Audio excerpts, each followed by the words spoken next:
राधे राधे दोस्तों, कैसे हैं आप सभी। आशा करती हूँ आप सभी बहुत अच्छे हैं और अपना ख्याल रख रहे हैं। राधा रानी अपनी कृपा आप सब पर बनाए रखे। दोस्तों, आज हम बात करेंगे पीरियड्स और नवरात्रि के। बहुत सारे सवाल हैं लोगों के, जिसका जवाब देना बहुत ज़रूरी है। लोग पूछ रहे हैं कि नवरात्रि में व्रत रखें या नहीं, सिर्फ पूजा करें या नहीं, कलश स्थापना कैसे करें, कन्या पूजन, हवन और कन्या पूजन कैसे करें, दुर्गा सप्तशती का पाठ कैसे करें, कितने दिन बाद पूजा कर सकते हैं। तो आइए चलिए संपूर्ण नियमों के बारे में आपको एक एक करके सारी चीज़ें बता देती हूँ कि आपको क्या करना है, क्या नहीं करना है, कैसे करना है, पीरियड्स के कितने दिन में आपको पूजा करना है। सारे नियम आज आप लोगों को बताऊंगी। लेकिन उससे पहले अगर अभी तक आपने चैनल को सब्सक्राइब नहीं किया है तो चैनल को सब्सक्राइब कर लीजिएगा और बेल आइकन को दबाना बिल्कुल ना भूलिएगा। जानकारी अच्छी लगे तो वीडियो को लाइक, शेयर और सब्सक्राइब ज़रूर कीजिएगा। तो चलिए वीडियो शुरू कर लेते हैं और एक एक करके आप लोगों के सभी क्वेश्चन के आंसर दे देती हूँ। लेकिन वीडियो को पूरा देखिएगा, तभी आपको पूरी जानकारी मिल पाएगी।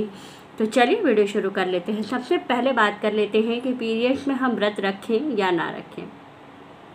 तो देखिए, व्रत रखने के लिए कोई नियम नहीं है कि आप पीरियड्स में व्रत नहीं रख सकते हैं। अगर आप व्रत रख सकते हैं तो ज़रूर रखिए, रखने के लिए कोई परेशानी नहीं है। मानसिक रूप से आप व्रत का संकल्प लीजिए और मानसिक रूप से जहाँ पूजा अगर हो रही है घर में, तो दूर बैठ कर के बस पूजा को देख सकते हैं, माँ से प्रार्थना कर सकते हैं। ज़रूरी नहीं है कि हम जब तक टच नहीं करेंगे तब तक पूजन नहीं है। मानसिक रूप से अगर हम पूजन कर रहे हैं तो वो पूजा सबसे ज़्यादा फलदायी होती है।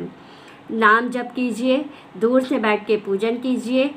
कोई पूजा कर रहा है तो दूर से बैठ कर के देख लीजिए, पूजन कर लीजिए, व्रत रख लीजिए। कोई ऐसा नियम नहीं है कि अगर आप पीरियड्स में हैं तो आप व्रत ना रखें, ऐसा कोई नियम नहीं है। आप व्रत रख सकती हैं।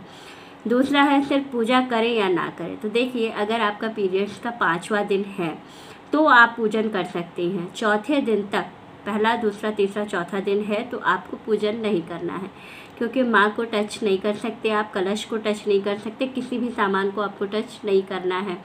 5वां दिन है तो आप माँ की विशेष रूप से आराधना ज़रूर कर सकते हैं।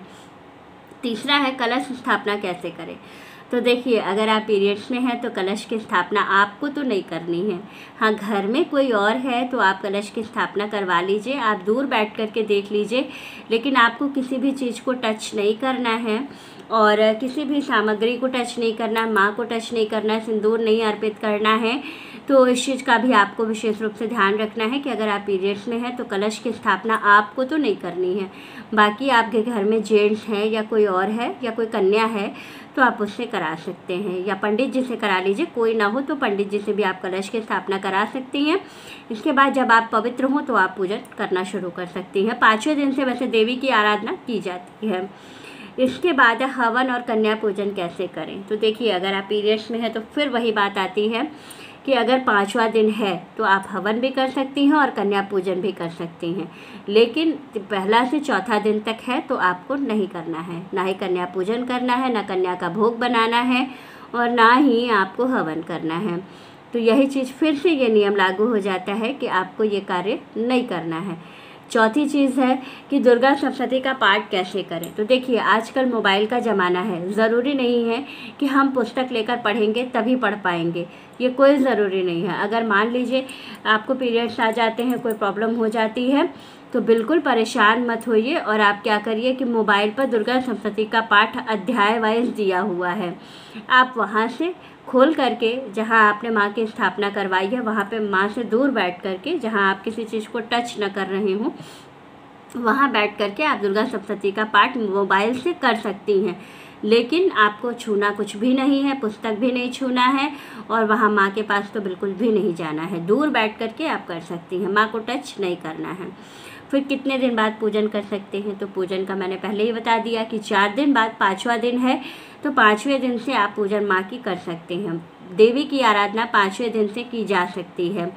तो इसका आपको विशेष रूप से ध्यान रखना है। एक क्वेश्चन ये भी है कि क्या हम पीरियड्स में श्रृंगार का सामान माँ को चढ़ाएं या ना चढ़ाएं। तो 5वां दिन है तो आप बिल्कुल चढ़ा सकती हैं और अगर 5वां दिन नहीं है तो आपके घर में कन्या हो, कोई लड़की हो तो आप उससे चढ़वा लीजिए, नहीं तो आप पंडित जी से भी चढ़वा सकती हैं। ज़रूरी नहीं है कि आप स्वयं छूइए तभी चढ़ाइए, आप मंगवा करके, अपने पैसे से मंगवा करके और किसी से भी आप चढ़वा दीजिए, या अगल बगल आपके आसपास कोई कन्या हो तो उसको बुला करके अगर आप किसी कन्या से चढ़वाती हैं तो ज़्यादा बेहतर रहेगा। अगर कन्या नहीं मिल रही है तो आप पंडित जी से चढ़वा दीजिए, या घर में आपके हस्बैंड हो, भाई हो तो उनसे भी आप चढ़वा सकती हैं। तो इसी तरह से आपको करनी है कुल मिलाकर के पीरियड्स में पूजा, और इन्हीं नियमों का पालन करना है। तो वीडियो अच्छी लगे, जानकारी अच्छी लगे तो वीडियो को लाइक, शेयर और सब्सक्राइब ज़रूर कीजिएगा। राधे राधे दोस्तों।